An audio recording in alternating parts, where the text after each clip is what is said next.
Halo Baraya, apa kabarnya? Semoga kita semua dalam keadaan sehat-sehat ya. Assalamualaikum warahmatullahi wabarakatuh. Salam sejahtera untuk kita semua.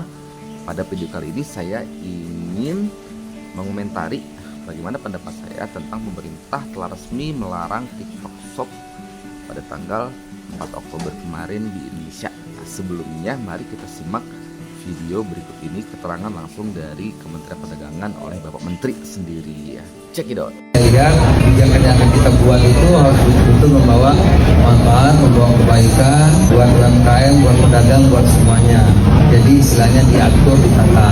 Kami sudah juga sampaikan terima kasih kepada TikTok. Saya sudah terima suratnya. TikTok akan ikuti aturan yang dilakukan pemerintah. Pemerintah tidak melarang, apalagi anti luar negeri enggak.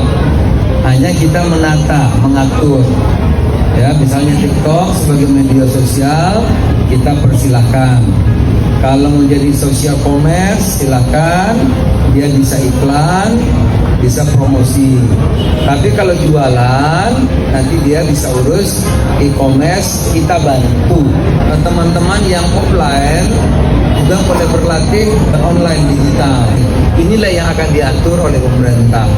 Pemerintah kan harus hadir agar para pengusahanya, UMKM-nya dan lain tidak mengalami kesulitan.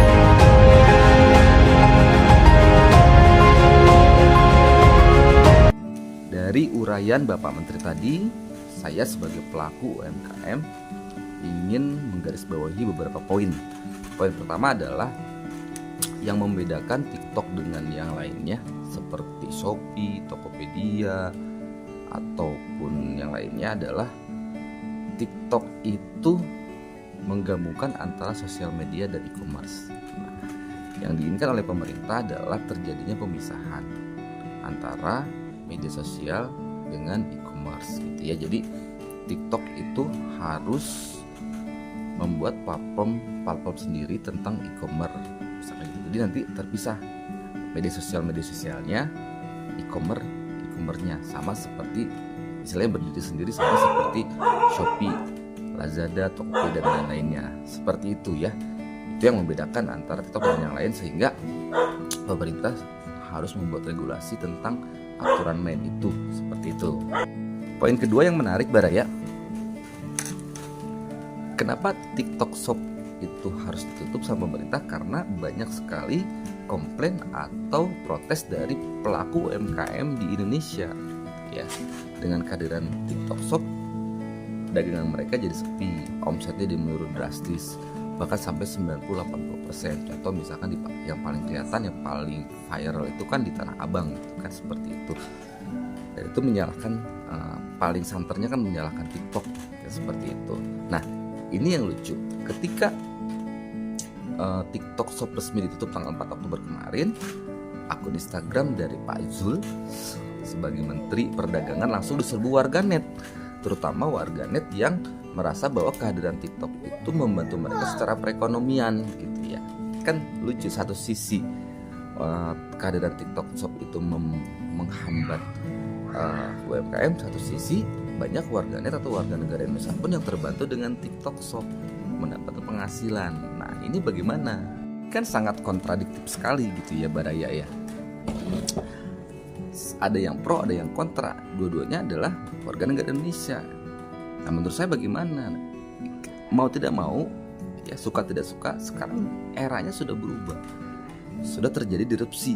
Jadi merubah tatanan fundamental kebanyakan masyarakat Indonesia, terutama dalam pembelian itu kan. Mereka sudah nyaman belanja secara online seperti itu, dan akan terus bergeser seperti itu. Orang akan selalu mungkin belanja lama-lama secara online. Saya sendiri dengan keluarga saya, juga teman-teman saya, sekarang mereka lebih happy berbelanja online itu kan, harganya lebih bersaing, lebih murah dan lain-lain seperti itu. Itu menurut saya ya, karena zamannya sudah berbeda dengan zaman yang dulu ya kan. Sekelas Matahari yang begitu dulu, ketika misalkan kita lebaran berbondong-bondong gitu ya ke pusat perbelanjaan, sekarang sudah tidak ada lagi, sudah tidak sanggup gitu kan. Mereka beralih ke layanan digital atau berjualan di secara online gitu Baraya. Kemudian bagaimana dengan yang protes? Nah, tadi Pak Menteri sendiri bilang bahwa mulailah berjualan secara online, belajar, karena sekarang eranya sudah seperti itu. Itu yang harus digarisbawahi ya.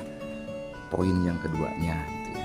Poin yang ketiga yang saya simak tadi bahwa TikTok juga telah resmi menulis surat kepada pemerintah, khususnya Kementerian Perdagangan, bahwa akan mengikuti aturan main yang akan dibuat oleh pemerintah. Artinya bagi teman-teman yang di affiliate, yang di shop sellernya TikTok, nggak usah khawatir, semoga tidak akan lama lagi TikTok menjadi salah satu platform media e-commerce ya, seperti Shopee dan Lazada, sehingga teman-teman semua bisa yang sudah mendapatkan penghasilan ataupun yang belum dan ingin mencoba, nanti akan ada di TikTok yang baru sebagai TikTok e-commerce. Itu menurut saya. Poin keempat ini nggak kalah penting, Baraya. Saya sebagai pelaku UMKM atau sebagai seorang entrepreneur, dari dulu saya berusaha untuk tidak tergantung dengan pemerintah atau kebijakan pemerintah, ya kan? Atau menunggu protes sana protes sini, tidak. Tapi saya bergantung kepada siapa? Bergantung kepada diri sendiri, kemampuan diri sendiri, bagaimana kita melakukan usaha ini dengan baik, menjalankannya, berstrategi, mempunyai produk yang kompetitif, bisa bersaing dan lain-lain seperti itu. Kalau kita tergantung sama pemerintah, susah juga gitu kan. Karena ya pemerintah tahu sendiri kan, kebijakannya kan menunggu respon dari masyarakat atau dan lain-lainnya. Sementara kita usaha kan harus berjalan gitu ya. Ada pun kebijakan pemerintah yang membantu UMKM, ya itu yang kita tunggu. Kalau tidak ya bagaimana kalau menunggu pemerintah kan gitu ya. Saya tidak antipati terhadap pemerintah, ada kebijakan yang baik untuk kita ya alhamdulillah, kalaupun enggak ya kita berjuang sendiri. Nah, saya harapkan juga seperti itu terhadap pelaku UMKM yang lainnya. Gitu Baraya. Demikianlah tanggapan saya sebagai pelaku UMKM atau entrepreneur terhadap kebijakan pemerintah yang memberhentikan sementara kalau menurut saya TikTok Shop ini ya. Nah, bagi teman-teman yang ingin menambahkan silahkan tulis di kolom komentar. Yang mau menyangkal ya silahkan juga ya. Terima kasih. Bagi teman-teman yang ingin berkenalan dengan saya, silahkan follow saya. Saya akan senang hati untuk follow balik, dan kita akan berdiskusi tentang banyak hal, terutama tentang dunia bisnis ya. Terima kasih, saya Gilang Patriawan. Salam sukses luar biasa. Dadah.